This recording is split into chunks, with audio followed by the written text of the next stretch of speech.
Hello friends, welcome to our channel Creative Experiment. இன்னைக்கான video என்ன அப்படினு பாத்தீங்கன்னா ஃப்ரிட்ஜில இருக்கக்கூடிய ஏர் கம்ப்ரஸர் வச்சிட்டு எப்படி கம்ப்ரஸர் பெயிண்ட் ஸ்ப்ரேயர் பண்றது அப்படிங்கறத இன்னைக்கான வீடியோல பார்க்க போறோம். சோ ரொம்ப பேசிட்டு இருக்கோம்டா டைரக்ட்டா வீடியோக்குள்ள போலாம். Let's get into the video. Okay, நம்மளோட பெயிண்ட் ஸ்ப்ரே கன் பண்ண நமக்கு தேவையான பொருள் என்னென்ன அப்படின்னு பார்த்தீங்கன்னா இது போல் ஃப்ரிட்ஜில் இருக்கக்கூடிய ஏர் கம்ப்ரஸர் ஒன்று. இந்த கம்ப்ரஸர்லேருந்து கம்ப்ரஸர் வரக்கூடிய ஏரை வந்து ஸ்டோர் பண்ணுறதுக்காக என்ன பண்ணியிருக்கேன் அப்படின்னு பார்த்தீங்கன்னா இது போல் 20 லிட்டர் வாட்டர் கேன் ஒன்று எடுத்திருக்கேன். இந்த வாட்டர் கேன் தான் வந்து கம்ப்ரஸர் ஆகியோருடைய ஏரை ஸ்டோர் பண்ணுறதும் இதை பண்ண போகிறோம். சேம் டைம் அவுட்புட் இதுலேருந்து எடுக்க போகிறோம். இது வந்து லைக் வந்து ஒரு ரிசீவர் மாதிரி ஒர்க் ஆக போகுது.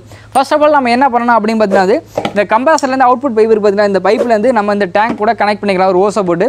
இந்த ஓசை போகிறதுக்காக நான் என்ன பண்ணியிருக்கேன் அப்படின்னு பார்த்தீங்கன்னா இந்த வாட்டர் கேன்லேயே இந்த இடத்துலையும் பார்த்தீங்கன்னா ரெண்டு ஹோல்ஸ் போட்டிருக்கேன். இது எதுக்காக அப்படின்னு பார்த்தீங்கன்னா இதில் வந்து பைக் மவுத்தோ இல்லை வந்து கோட்ரிஞ்ச் ஓஸ் காலரை ஃபிக்ஸ் பண்ணணும். ஃபிக்ஸ் பண்ணால் வந்து நம்ம இது ரெண்டையும் கனெக்ட் பண்ண முடியும். ஸோ அந்த ஒரு ரீசனாக ஹோல்ஸ் போட்டுட்டேன். ஃபஸ்ட்டு நான் வந்து இதை வந்து பைக் மவுத்தை வந்து ஃபிக்ஸ் பண்ணிக்கிறேன்.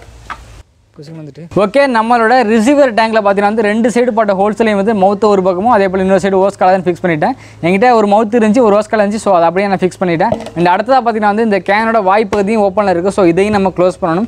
க்ளோஸ் பண்ணுறதுக்காக நான் என்ன பண்ணியிருக்கேன் அப்படின்னு பார்த்தீங்கன்னா இது போல் 1.5 inch PVC பைப்பு சின்ன ஒரு பிட் ஒன்று எடுத்து வச்சிருக்கேன்.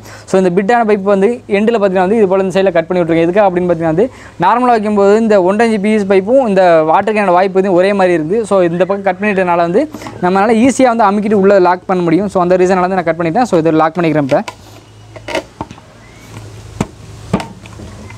ஓகே, கேனோட வாய்ப்பதி லாக் பண்ணியாச்சு. அடுத்ததாக பார்த்தீங்கன்னா இந்த 1.5 inch PVC பைப்பு மேலே வந்து இது போல் 1.5 inch த்ரெட்டட் டைப்பு எம்டி ஒன்று எடுத்து வச்சுருக்கேன். இதை வந்து இது போல் இந்த இடத்த வச்சு லாக் பண்ணிக்கலாம். அதுக்கு முன்னாடி வந்து இதை வந்து PVC சால்வெண்ட் பேஸ்ட் யூஸ் பண்ணிக்கலாம். யூஸ் பண்ணி அப்ளை பண்ணி ஒட்டிக்கலாம். அதை ஸோ அப்போ தான் வந்து கொஞ்சம் ஸ்ட்ராங்காக இருக்கும், ஏர் லீக்கேஜ் இல்லாமல் இருக்கிறதுக்காக. ஸோ இதை PVC சால்வெண்ட் அப்ளை பண்ணியாச்சு. அண்ட் அடுத்து வந்து இதையும் வந்து இது மேலே வச்சுட்டு லாக் பண்ணிக்கலாம். அண்ட் இதுக்கும் பார்த்தீங்கன்னா வந்து த்ரெட்டட் டைப்பில் எண்டு கேப் எடுத்து வச்சுருக்கேன். இதை போட்டு லாக் பண்ணிட்டோம் அப்படின்னா வந்து நம்மளோட ரிசீவர் டேங்க் வந்து கம்ப்ளீட்டாக ரெடி ஆகிடும். அடுத்ததாக பார்த்தீங்கன்னா வந்து நம்மளோட கம்ப்ரஸரையும் இந்த வாட்டர் டேங்கை வந்து டியூப் போட்டு நம்ம கனெக்ட் பண்ணிக்கலாம். இப்போ நம்மளோட கம்ப்ரஸரையும் நம்ம ரெடி பண்ண ரிசீவர் டேங்கை கனெக்ட் பண்ணுறதுக்காக இது போல் ABC ஹோஸ் ஒன்று எடுத்து வச்சிருக்கு. இது வந்து 1/4 inch சைஸு. இந்த ஹோஸை கனெக்ட் பண்ணுறதுக்கு முன்னாடி வந்து நம்மளோட ரிசீவர் டேங்கில் வந்து மவுத் ஃபிக்ஸ் பண்ண இடம், அந்த பைப்பு ஃபிக்ஸ் பண்ண இடம் எல்லாமே வந்து ஏர் லீக்கேஜ் இல்லாமல் இருக்கிறதுக்காக MCயில் அப்ளை பண்ணி டைட்டாக லாக் பண்ணிக்கிட்டேன். ஸோ இது அந்த ஹோஸை வந்து நான் கனெக்ட் பண்ணிக்கிறேன். கம்ப்ரஸரில் இருக்கக்கூடிய அவுட்புட் பைப்பில் வந்து இதை கனெக்ட் பண்ணிக்கிறேன். அதே போல் அதோட இன்னொரு எண்டை கொண்டு வந்து டேங்கில் இருக்கக்கூடிய இந்த மவுத்தில் கனெக்ட் பண்ணிக்கிறேன். இதை கனெக்ட் பண்ணி முடிச்சிட்டோம் அப்படின்னா வந்து அடுத்ததாக வந்து நம்ம இதுலேருந்து டேங்க்லேருந்து அவுட்புட் எடுக்கிறதுக்கு பைப்பை கனெக்ட் பண்ணணும். ஸோ அதுக்காக நான் என்ன பண்ணியிருக்கேன் அப்படின்னு பார்த்தீங்கன்னா இது போல் 12 mm ஹோஸ் எடுத்து வச்சிருக்கேன். இந்த ஹோஸை வந்து இந்த இடத்துல கனெக்ட் பண்ணிக்கிறேன். இதோட இன்னொரு எண்டில் வந்து நான் என்ன பண்ணியிருக்கேன் அப்படின்னு பார்த்தீங்கன்னா இது போல் பெயிண்ட் ஸ்ப்ரே கன் இருக்குது. இந்த கன்னை வந்து இதை கனெக்ட் பண்ணிக்கிறேன். அவ்வளோதான், நம்மளோட பெயிண்ட் ஸ்ப்ரே கன் ஃபுல்லாகவே ரெடி ஆகிடுச்சு. அண்ட் அடுத்ததாக பார்த்தீங்கன்னா இந்த ஓஸ் கனெக்ட் பண்ண இடம் எல்லாமே வந்து ஓஸ் கிளிப் போட்டு நல்லாவே டைட் பண்ணிக்கலாம். அண்ட் அடுத்ததாக பார்த்தீங்கன்னா வந்து நம்மளோட கம்ப்ரஸருக்கு எப்படி பவர் சப்ளை கொடுக்குறது அப்படிங்கிறத நம்ம தெரிஞ்சுக்கலாம். நார்மலாக நம்மளோட கம்ப்ரஸருக்கு பவர் சப்ளை கொடுத்துட்டு ஆன் பண்ணிங்க அப்படின்னா வந்து 5 minutes ரன் ஆகும், திடீர்னு ஆஃப் ஆகும், மறுபடியும் 5 minutes கழிச்சு ஆன் ஆகும்.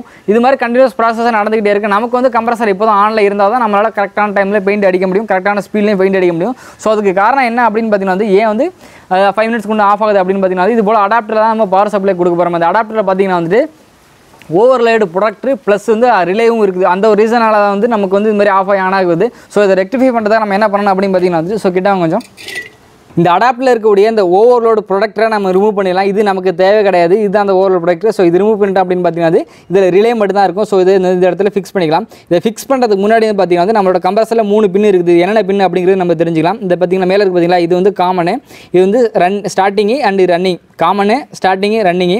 ஸோ இதை இந்த அடாப்டரை ஃபிக்ஸ் பண்ணிக்கலாம். இப்போ ஃபிக்ஸ் பண்ணிட்டீங்க அப்படின்னா வந்து இந்த அடாப்டரில் பார்த்தீங்கன்னா வந்து 1 2 3 4 அப்படிங்கிற 4 நம்பர் இருக்குது.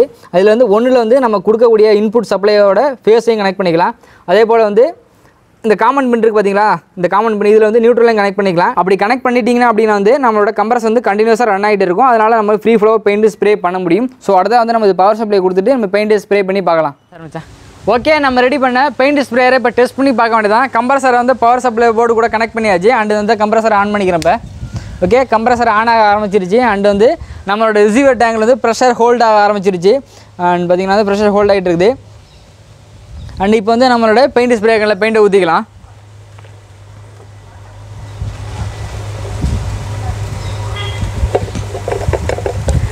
பெயிண்ட்டை ஊற்றியாச்சு.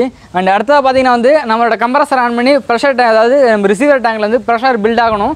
எவ்வளோ நேரம் பில்ட் ஆகணும் அப்படின்னு பார்த்தீங்கன்னா கிட்டத்தட்ட 1 நிமிஷம் வரை வெயிட் பண்ணிங்க அப்படின்னா வந்து நம்மளோட பெயிண்ட் ஸ்ப்ரே பண்ணுறதுக்கு தேவையான ப்ரெஷர் பில்ட் ஆகிடும். ஸோ வரையும் 1 நிமிஷம் வரையும் கண்டிப்பாக வெயிட் பண்ணணும். அப்படி வெயிட் பண்ணால் தான் நல்ல ஃபோர்ஸான ப்ரெஷர் கிடைக்கும் நமக்கு. ஸோ பார்த்தீங்கன்னா வந்து ஒரு 30 செகண்ட்ஸ் ஆகிடுச்சு. இப்போயும் ஸ்ப்ரே பண்ணும், பட் வந்து பர்ஃபெக்டாக இருக்காது, சும்மா சாரல் மாதிரி இருக்கும். ஸோ நல்லா ப்ரெஷர் அடிக்கணும் அப்படின்னா வந்து 1 நிமிஷம் வரையும் வெயிட் பண்ணணும். அப்போ தான் வந்து கரெக்டாக வீச முடியும் நம்மளால். அண்ட் அடுத்ததாக பார்த்தீங்கன்னா வந்து எப்போதுமே பெயிண்ட் மிக்ஸ் பண்ணும்போது வந்து அதாவது 3 மடங்கு பெயிண்ட்டும் 1 மடங்கு தின்னர் வந்து மிக்ஸ் பண்ணணும். நீங்கள் அதிகமாக தின்னர் யூஸ் பண்ணிங்க அப்படின்னா வந்து அது வந்து லிக்விடாக போயிடும். அதனால் வந்து பெயிண்ட் ஸ்ப்ரே பண்ண முடியாது. ஸோ அதனால் வந்து எப்போதுமே பெயிண்ட் மிக்ஸ் பண்ணும்போது வந்து 3 மடங்கு பெயிண்ட்டும் 1 மடங்கு தின்னர் இருக்கணும். அதாவது 3 லிட்டர் நீங்கள் பெயிண்ட் ஊற்றுனீங்க அப்படின்னா வந்து 1 லிட்டர் வந்து தின்னர் ஊற்றணும். ஸோ அப்போ தான் கரெக்டாக இருக்கும். பார்த்தீங்கன்னா வந்து ப்ரெஷர் பில்ட் ஆகிடுச்சின்னு நினைக்கிறேன் நல்லாவே. ஓகே, போதுமான அளவு ப்ரெஷர் பில்ட் ஆகிடுச்சு. ஸோ இப்போ வந்து நம்ம பெயிண்ட்டை ஸ்ப்ரே பண்ணி பார்க்கலாம். பெயிண்ட் ஸ்ப்ரே பண்ணதுக்காக பார்த்தீங்கன்னா இது போல் ஒரு மெட்டல் ஃப்ரேம் எடுத்து வச்சுருக்கேன். ஸோ இதில் தான் வந்து பெயிண்ட் ஸ்ப்ரே பண்ண போகிறேன். அண்ட் ரொம்ப முக்கியமான விஷயம், எப்போதுமே பெயிண்ட் ஸ்ப்ரே பண்ணும்போது வந்து ஃப்ரேமுக்கும் அதாவது நீங்கள் பண்ண போகிற ஆப்ஜெக்ட்டுக்கும் இதுக்கு கொஞ்சம் டிஸ்டன்ஸ் வச்சு இப்போ ஸ்ப்ரே பண்ணிங்க அப்படின்னா வந்து கரெக்டாக போய் படியும். ஸோ இப்போ பெயிண்ட் ஸ்ப்ரே பண்ணலாமா? ஓகே, நல்லா ப்ரெஷர் வந்துடுச்சு. ஸோ இப்போ ட்ரை பண்ணுறேன். வாவ், பார்த்தீங்கன்னா தெரியும் உங்களுக்கு, நல்லா பெயிண்ட் படிது பாருங்கள். பார்த்தீங்களா இப்போ நல்லா படிது அப்படிங்கிறத. எப்போதுமே டிஸ்டன்ஸ் மெயின்டைன் பண்ண ரொம்ப க்ளோஸாக போனீங்க அப்படின்னா வந்து இந்த பெயிண்ட் அடித்து அப்படியே தண்ணியாக சொல்லுன்னு வழிகிற மாதிரி இருக்கும். ஸோ அதனால் வந்து கொஞ்சம் டிஸ்டன்ஸாக போனீங்க அப்படின்னா வந்து கரெக்டாக இருக்கும்.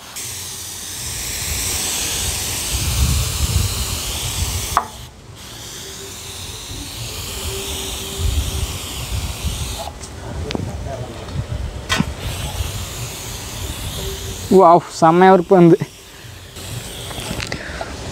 ஓகே ஃப்ரெண்ட்ஸ், நம்ம ரெடி பண்ண பெயிண்ட் ஸ்ப்ரேக்குன்னு செம்மையாக ஒர்க் ஆனிச்சு அப்படின்னு சொல்லலாம். அண்ட் பெயிண்ட் தீந்துருச்சு. ஸோ கம்ப்ரஸர் நம்ம ஸ்டாப் பண்ணிக்கலாம். இது போல் இன்னமும் இன்ட்ரெஸ்டிங்கான வீடியோஸ் பண்ண அங்கே ரெடியாக இருக்கேன். அதுக்கு உங்கள் சப்போர்ட் வேணும். என்ன பண்ணணும் அப்படின்னு பார்த்தீங்கன்னா நம்ம எப்போதும் சொல்கிறது வழக்கமானதான். நம்ம வீடியோஸ் போடும்போது லைக் பண்ணுங்கள், ஷேர் பண்ணுங்கள். மீண்டும் மற்றொரு சூப்பரான வீடியோவில் நாங்கள் வந்து உங்களை பார்க்குறோம். அது ஒரு உங்களுக்கு தெரியப்படுது. கேமராமேன் கலை மற்றும் பாலா. Bye friends.